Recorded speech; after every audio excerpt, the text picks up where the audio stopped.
Chapter 7. Bill stepped out his front door into the frosty morning air on the last Thursday in October. Brightly flashing lights of emergency vehicles at the big house on the corner caught his attention. Garish hues of red and mauve reflected from the houses and barren tree trunks. He had not heard sirens. "Sharon! Come see this." "Oh my God, Bill, it's Durant's." "What's going on?" "I don't see smoke."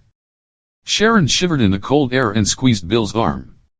A paramedic came out of the front door, stumbled to the curb, and threw up. They could hear him sobbing. Another medic followed and leaned down to put a comforting arm around him. He too sobbed. An op cruiser pulled up. 2 officers hurried inside. A small crowd stood opposite the Durant house. Bill and Sharon headed down the street. Bill was soon helping Sharon home, her heart sobbing making her stagger. Bob Durant had shot Betty and the 2 kids before killing himself. A fellow hockey parent had discovered the grisly scene. No one knew any details that morning but later learned Durant had lost his job at the car plant when it closed the week before. He had left the house every morning pretending to go to work. He had a foreclosure notice from his bank. The Durants had been in financial trouble for months before. The crisis. The cancelled hockey pushed Bob Durant to murder and suicide, his big dream shattered. Grief and shock spread through the community. 1 paramedic and 2 town cops could no longer work. They all left town to be with family. The tragedy left a big hole in Sharon's heart. Her friendship with Betty Durant had been growing. They had been getting together every day for tea and chat. Betty was a warm, caring woman with a sense of humor. Bill and Sharon spent the morning comforting each other. They had never experienced such an event involving people they knew. Bill loved his wife and kids deeply. He could not understand how a man could kill his family. Shadleys thought they had suffered. Now, they genuinely understood sorrow. Jeff and Brandy took the news with little reaction, worrying Sharon and Bill. It would have been better if the kids cried, but they did not know the Durant kids well. With school closed, there was nothing to make the tragedy real. Sharon telephoned her parents. She needed the reassuring voices that had protected and nurtured her. "Hello." Her mother's voice soothed Sharon. "Hello, Mom. I have some terrible news." Her mother launched into her own concerns. "Our trip's cancelled. The airline is bankrupt. Peter says they've all gone under." Cheryl acted like a hurt kitten. "They won't give us our money back." Sharon had never heard her mom sound this vulnerable. "Imagine them keeping our money. We haven't heard from PJ in days." Sharon's younger brother, Peter Jr., was an officer in the Canadian Forces and overseas somewhere. "No one at Trenton can tell us anything. They say everyone will get home. It's dreadful." After her mother had listed the beautiful things they would miss in Mexico, she finally let Sharon talk. Her mother was sympathetic but did not feel Sharon's grief. Sharon had renewed worry about her brother, but it relieved her that parents could not leave the country. All domestic airlines closed, stranding thousands of travelers. The federal government would send flights to retrieve those trapped abroad. It stunned Group that anyone would have dared to leave the country in the past few weeks. Warren related something he read about the Great Depression of the 20th century. A quarter of the Canadian population had not noticed the depression. He guessed much of the country still lived in that delusion. The day after the Durant killings, Sharon and Bill headed to Warren's house. They needed some action to take their minds away from their grief. Until the horror of the previous day, they had not appreciated the crisis, even with Warren's earlier warnings. They now understood the confusion and fear of people surprised by the crisis. Sharon and Bill turned onto the main street, merging into a stream of people filling the street heading downtown. Everyone had grim expressions, a few were vocal. Homemade signs demanded help. "Yes, we are marching on the town hall now," a woman said into a cell phone. "Join us, bring others." "What's up?" Bill asked one man as he rushed past. "We're fed up with this crap," he almost spat on Shadley. "Someone has to fix this." These useless politicians have to get our jobs back. And get my credit fixed, a marcher joined in, with a murmur of approval from others. How can they do that? Sharon asked calmly, the town can take care of this problem.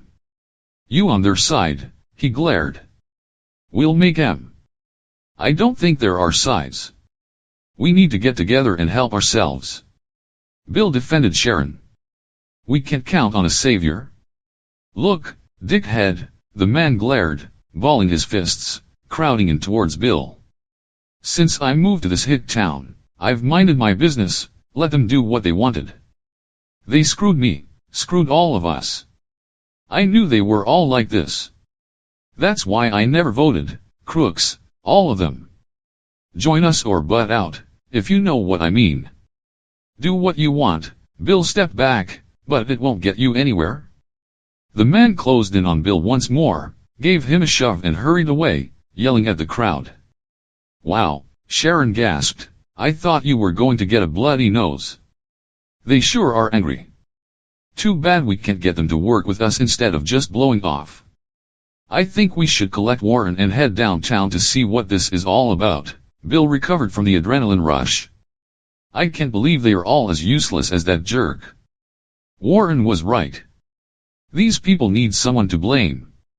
They don't understand who the real culprits are, so local politicians will have to do. Anyone who disagrees with them is a target. I wouldn't write them off, Sharon was more forgiving. They are scared and hungry. We need to know more. Warren wanted to check out the excitement. Boredom mixed in with the work made anything unusual a pleasant aversion. Besides, he said, I think we'll get to meet some people to join us. The trio reached Main Street and found a disorganized crowd in front of the town hall. Two of the larger town cops stood on the concrete steps at the front doors, arms crossed and grasping nightsticks. Face shields hid their grim expressions. Two uniformed figures peered through the front doors. The loudmouths stood at the front near the steps, perhaps leaders, or just more outspoken, alternated between yelling at the police and the crowd.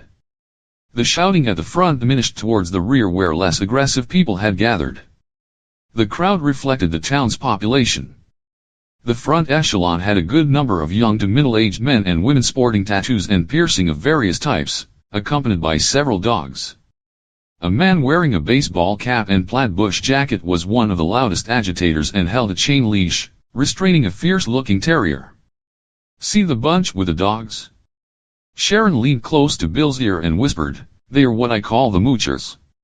Most welfare recipients just need help for a bit and find work, but this pack has been living off us for years. I see them all the time, wandering around doing nothing or heading to the tattoo parlors. Some are disabled, but most could work if they wanted. I'm surprised they have the gumption to be here.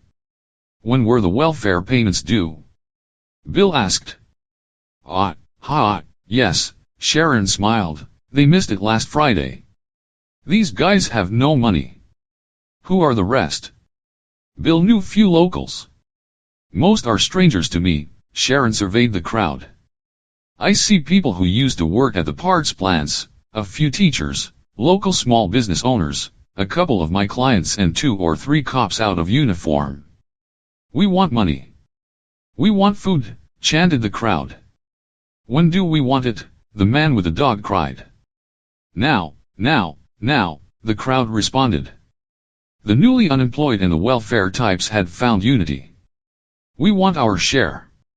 We want our jobs back. Another self-appointed spokesman crowded out the first speaker. We don't want charity. We want jobs.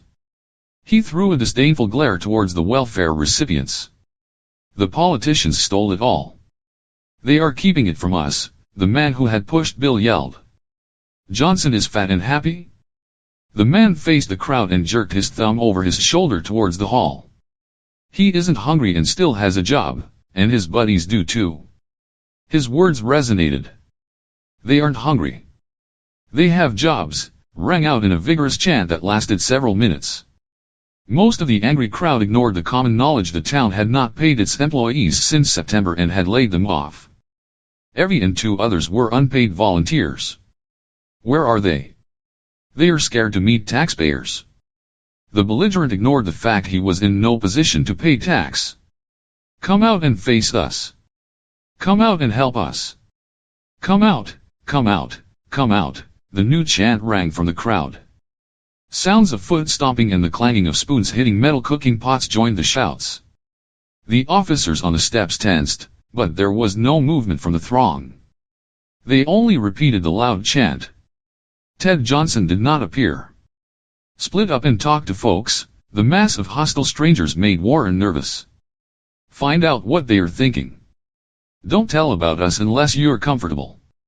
Warren headed along one edge of the crowd. Sharon spotted some people she knew and dove into the masses. Bill followed Warren's example and worked his way around the other side, at first listening but getting braver. We're hungry. We want food, the crowd chanted. How did this get started? Bill asked a calmer onlooker on the edge of the crowd. The man wore a ski jacket, expensive boots, and a toque from an upscale ski hill. A woman overheard the question and piped up. Word of mouth, she exclaimed. She was middle-aged and attractive, with blonde hair in a ponytail, wearing a bright blue windbreaker with the ornate gold and red crest of the Canadian Legion. See the guy with the dog? That bunch showed up at the Legion yesterday bumming beer and food, not that we have any to spare. I work at the Legion. He tried to mooch off me. We had a big argument, but then Jack came out and started talking to them. He decided we should come here today. The idea spread to the members and friends. Many townsfolk frequented the Legion branch where they could pass the boring hours and vent. It seemed futile, with no leadership and no focus. The Legion was fulfilling its purpose, allowing people to unload their feelings onto others who could understand. For those traumatized by war, the organization had provided a venue for self-medication with alcohol and amateur psychotherapy. Vets would listen to others as they sipped beer with everyone being both client and amateur psychologist. The present crisis drew the newer members into co-MR-ship only sufferers could understand. Younger ones had never endured the boredom, futility, fear, and horror of wars that had haunted the now dead veterans. The new members now shared a new, fearful reality. Today, she continued, is only the first. We intend to get these bozos to fix things fast and we'll be back here every day until they get her done. Bill moved on, shaking his head at the woman's mixing of a desire to confront reality with bumper sticker wit. He saw the magnitude of the change in thinking required before they could improve people's lives. How are you doing, Jim? Sharon reached a group of acquaintances. Hi, Sharon. The young man wore the coverall and ball cap uniform of a contractor. Things are tough. I think this is a waste of time though. Why do you say that? Sharon had done the books for the man's small contracting business. Jim was hard-working, competent, and ambitious. The mayor can't fix anything, Jim explained. This isn't local. Outside stuff screwed Wabin. Yelling is pointless. Johnson is helpless. We got to help ourselves. Why don't you come in with us?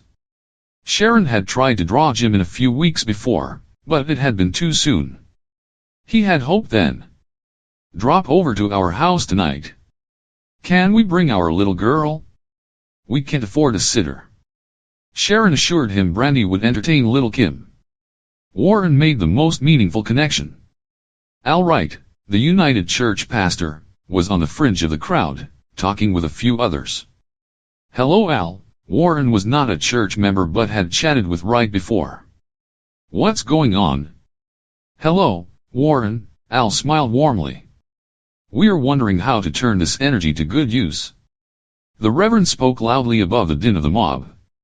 Chants and vulgarities echoed between the ornate facade of the town hall complete with its unused bell tower and the blank wall of the furniture store across the street. The street served as a civic square, now overflowing with a desperate crowd. A few of us are trying the same thing. Dunn wondered why they had not approached the churches. We have a small group working to help each other. We have been doing that too, in our congregations. Wright turned slightly towards another man and said, Kevin, this is Warren Dunn. Warren, this is Kevin DeSantos. He's the pastor of the New Faith Vision. We work together on the pastor's council. Unfortunately, Al went on, none of the other congregations want to work with us. They have too many old folks, too many who think they can go it alone. Maybe, when they get hungry, they'll change. Pastors are willing, but they can't get their congregations to follow. There's a dozen of us, Warren responded. Not enough, but we're just getting started. We aren't large either, Wright followed along. The town must work together. We tried to get Ted Johnson to help. He thinks the government will solve it. We asked Ted, added Warren. I figured it was because it was me asking. That flyer from the town didn't help. He gave us the bum's rush, but wanted us to give them the names of those we were working with. Al Wright looked upset by the memory. I saw their pamphlet, horrible. I didn't think Ted could be that vindictive. Every effort is helping. It isn't enough. I don't want to sound vengeful, Warren glanced past Al towards the town hall. I've heard that Ted, Will Kirk, Roger Smith, and few others plan to buy the properties of desperate people. They are trying to get the names of those losing their property and keep them going long enough to sell out. They've always been opportunistic, Wright agreed. I like Ted, but he's out for himself. Can we work together? Kevin steered them to action. That would be great. Warren said. He saw a chance to have more leaders. He would feel safer sharing the load with respected community members. Can you, and your followers, come to our meeting at the Shadley House tonight? The men went their separate ways into the crowd. The three let another half-dozen people know there was an organization for self-help. Sharon, Bill, and Warren finally met, pleased with their effort. The negative agitators failed to dampen their new hope. They headed off to prepare for tonight's get-together. The mob was running out of steam, and people drifted away. I don't think they will do anything more than vent. A few days of this will get them to accept reality or make them violent. I don't want to predict. As if to mock Warren, the crowd surged forward. The speaker with a fierce-looking dog lunged towards the police and encouraged his dog to attack. It lunged at an officer and grabbed his gloved hand. The other constable smashed his baton onto the dog's head, making a loud cracking sound and either stunned or killed the dog. The owner swung his fists towards the police. A cop swung his baton, connecting with a shoulder, and the man collapsed in pain and cursing loudly beside his silent dog. Several men and women who had surged forward quickly backed off. The two cops stepped forward and swung their clubs wildly, contacting the closest people, before they could retreat. One constable gave the dog a hard kick as if to ensure it was dead. Someone came forward and helped the injured man to his feet. We'll get your dog when these jerks back off, he muttered to the stunned victim. Don't bother, he's worthless now, couldn't feed him, anyway. I'll get another one soon as I'm on my feet, the suffering man gasped through his pain. Those jerks can bury him. I know that cruddy cop. He's going to get his. Here, you take him. The rescuer rudely shoved his burden onto the closest bystander. I'm not helping someone who doesn't give a damn about his dog. The man strode off in self-righteous fury, taking his anger out on the police. We will be back. Watch your back, buddy. The police directed obscenities at the group and slapped nightsticks into the palms of leather-gloved hands. The chief of police joined them with a corporal snapping pictures on a digital camera. The crowd dispersed, sullen and muttering, leaving the body of the dog at the feet of the constables. Someone kicked over a mailbox in front of Shalapa's variety store. Several broke branches off trees along the sidewalk. One angered citizen broke a toe kicking a steel sidewalk bench. That night, vengeful citizens smashed storefront windows with rocks. The variety store owned by Mr. Shalapa came in for special attention, with the door smashed and racist graffiti smeared over the plate glass window.